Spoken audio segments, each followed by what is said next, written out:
الحمد للہ رب العالمین، والصلاة والسلام علی اشرف الانبیاء، اما بعد فاذا تطہرن فأتوہن من حیث امرکم اللہ، وقال النبی صلی اللہ علیہ وسلم ملعون من أتى امرأة فی دبرها۔ پیارے بھائیوں اور میری مسلمان بہنوں، ماں اور بیٹیوں، ٹھہریے، چینل سبسکرائب کریں اور بیل آئیکن دبائیں اور ویڈیو شیئر کریں۔ قرآن مجید فرقان حمید کی یہ آیت مبارکہ کا ایک تھوڑا سا حصہ اور اسی طرح نبی پاک صلی اللہ علیہ وسلم کا فرمان ہمارے برے اخلاق میں سے اور ہماری بری عادات میں سے ایک بری عادت، اور ایسی بری عادت کہ جو کہ نہایت بڑے گناہ پر، کبیرہ گناہ پر مبنی ہے، اور یہ ایک ایسی عادت ہے کہ جو کہ ایک مرد کا اپنی بیوی کے ساتھ بدکاری کرنا ہے، اور یہ ایک ایسی بری عادت ہے کہ ایک مرد کا اپنی بیوی کے ساتھ زیادتی کرنا ہے۔ تو اللہ سبحانہ و تعالیٰ نے ہمیں برے اخلاق سے بھی منع کیا، اور اللہ سبحانہ و تعالیٰ نے ہمیں گناہوں سے باز رہنے کا حکم بھی دیا، اور اللہ سبحانہ و تعالیٰ نے ہمیں حکم دیا کہ ہم اپنے آپ کو پاک رکھیں، اور اللہ سبحانہ و تعالیٰ نے ہمیں یہ بتایا کہ اللہ وحدہ لا شریک متطہرین سے محبت کرتا ہے، یعنی اللہ وحدہ لا شریک پاک صاف رہنے والوں سے محبت کرتا ہے۔ تو آج کے ہمارے اس ویلاگ کے اندر، اس گفتگو کے اندر، اس محفل اور مجلس کے اندر ہم اپنے برے اخلاق میں سے اور بری عادات میں سے اور کبیرہ گناہوں میں سے ایک ایسے کبیرہ گناہ کا ارتکاب کرتے ہیں، ہم ایسے کبیرہ گناہ کا آج ذکر کرتے ہیں اور دیکھتے ہیں کہ شریعت ہمیں اس سلسلے میں کیا رہنمائی کرتی ہے۔ اور ایک یہ ایسا برا اخلاق ہے اور ایسا کبیرہ گناہ ہے کہ جس گناہ کے اثرات شرعی طور پر بھی ہمارے لیے نہایت مضر ہیں، اور اسی طرح اخلاقی طور پر بھی اور جسمانی طور پر بھی یہ ایک ایسا گناہ ہے کہ جس کے ہمارے لیے ہمیں برے اثرات کا اور بیماریوں کا سامنا کرنا پڑتا ہے۔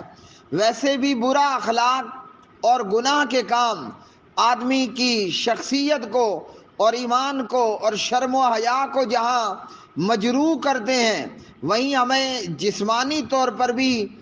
ایسے گناہ وہ جسمانی طور پر بھی ہماری خرابی کا اور نقصان کا باعث بنتے ہیں۔ یہ وہ گناہ ہے کہ جو کہ ایک مرد اپنی بیوی کے ساتھ بدفعلی کا ارتکاب کرتا ہے، بلکہ یہ ایک ایسا گناہ ہے کہ ایک مرد اپنی بیوی کے ساتھ لونڈے بازی کرتا ہے، بلکہ یہ ایک ایسا گناہ ہے کہ ایک مرد اپنی بیوی کے ساتھ قوم لوط کیسا عمل کرتا ہے، یعنی وہ صدومی قوم جسے اللہ سبحانہ و تعالیٰ نے نہایت شدید ترین عذاب سے دوچار کیا اور پروردگار نے انہیں ہلاک کر دیا۔ قرآن مجید فرقان حمید میں سورۃ البقرہ کی یہ آیت نمبر 222 میں سے اللہ سبحانہ و تعالیٰ نے فرمایا فَإِذَا تَطَهَّرْنَ، جب وہ خوب پاک ہو جائیں، یعنی عورت حیض سے پاک ہو جائے اور غسل حیض کر لے، فَأْتُوهُنَّ مِنْ حَيْثُ أَمَرَكُمُ اللَّهُ، تو تم آؤ ان کے پاس جہاں سے حکم دیا ہے تمہیں اللہ نے۔ کیا مطلب کہ اپنی بیویوں کے پاس پھر آؤ اور ان سے ہم بستری کرو اور صحبت کرو جہاں سے اللہ نے تمہیں حکم دیا ہے، یعنی خاوند اپنی بیوی کے ساتھ ہم بستری کر سکتا ہے حیض کے ختم ہونے اور غسل کر لینے کے بعد، جہاں سے بچے کی پیدائش بنتی ہے، پیدائش ہوتی ہے۔ ان اللہ یحب التوابین، بے شک اللہ پسند کرتا ہے بہت توبہ کرنے والوں کو، ویحب المتطہرین، اور وہ پسند کرتا ہے خوب پاک صاف رہنے والوں کو۔ تو اس آیت میں ہمیں بتایا گیا کہ ہم نے اپنی بیویوں کے ساتھ ہم بستری وہاں پر کرنی ہے، دخول وہاں پر کرنا ہے جہاں ہمیں ہمارے پروردگار ہمارے خالق نے ہمیں حکم دیا ہے۔ ہماری بیویاں ہماری کھیتیاں ہیں، اور بیج وہاں ڈالا جائے گا جہاں سے فصل تیار ہوتی ہے، اور فصل جو ہے وہ تیار ہو کر کے باہر آتی ہے۔ تو اس آیت میں یہ بتایا گیا کہ ایسا کوئی غلط کام نہیں کرنا کہ جس کے نتیجے میں بندہ گناہ کا ارتکاب کرے۔ یاد رکھیے کہ ہم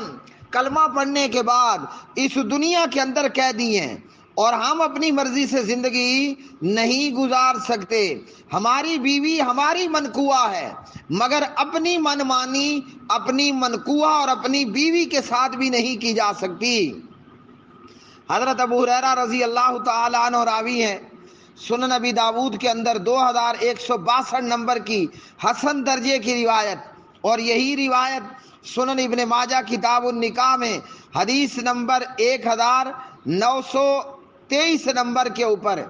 نبی پاک علیہ الصلوۃ والسلام نے فرمایا، ملعون من اتی امرأۃ فی دبرہا، وہ بندہ لعنتی ہے جو بیوی سے دبر میں مباشرت کرے، بیوی کے پخانے کی جگہ میں اپنا عضو تناسل ڈال دے۔ فرمایا یہ بندہ لعنتی آدمی ہے۔ تو بیوی اپنی ہے، منقوہ ہے، لیکن اپنی منمانی نہیں کی جا سکتی۔ ہم بستری وہاں کرنی ہے، دخول وہاں کرنا ہے جہاں سے بچے نے پیدا ہونا ہے، اپنی مرضی یہاں نہیں کی جا سکتی۔ اور یہ کہ بیوی کے پخانے کی جگہ میں مرد کا اپنا عضو تناسل ڈالنا یہ کبیرہ گناہ ہے، اور اس گناہ کی سزا دنیا میں جسمانی بیماریوں کی صورت میں ہے، قبر اور آخرت میں اللہ کے عذاب کی صورت میں ہے۔ اور صدومی قوم جو لونڈے بازی کرتے تھے، اللہ نے ان کی بستی کو الٹ دیا اور ان پر پروردگار نے پتھروں کی بارش کر دی۔ تو اللہ تعالیٰ کے ہاں یہ اتنا کبیرہ گناہ ہے، اتنا بڑا گناہ ہے۔ تو پیارے بھائیوں اور میری بہنوں، ہمارے لیے اللہ اور پیارے نبی علیہ السلام کا حکم یہ ہے کہ ہم بستری کرتے ہوئے ایسا کوئی عمل نہ کریں کہ جس سے ہم بیوی کے ساتھ لونڈے بازی کا ارتکاب کر بیٹھیں، نتیجتاً اللہ کی سزا کے حقدار ٹھہریں گے، دنیا کے اندر بھی اور آخرت کے اندر بھی۔ اور اگر کوئی نامراد مرد اپنی بیوی کے ساتھ ایسی قسم کی کوئی بدفعلی کا ارتکاب کرتا ہے تو عورت کا کام یہ ہے کہ ایسے معاملے میں اپنے خاوند کو روکے اور خاوند کی اطاعت نہ کرے، بلکہ اس معاملے میں وہ خاوند کے عمل کے خلاف نافرمانی پر آئے، اور ایسا کبھی اور مردود اور ملعون عمل اس کے کرنے کے لیے اپنے آپ کو ہرگز تیار نہ کرے۔ واٹس ایپ پر مجھ سے جڑنے کے لیے 00923459827029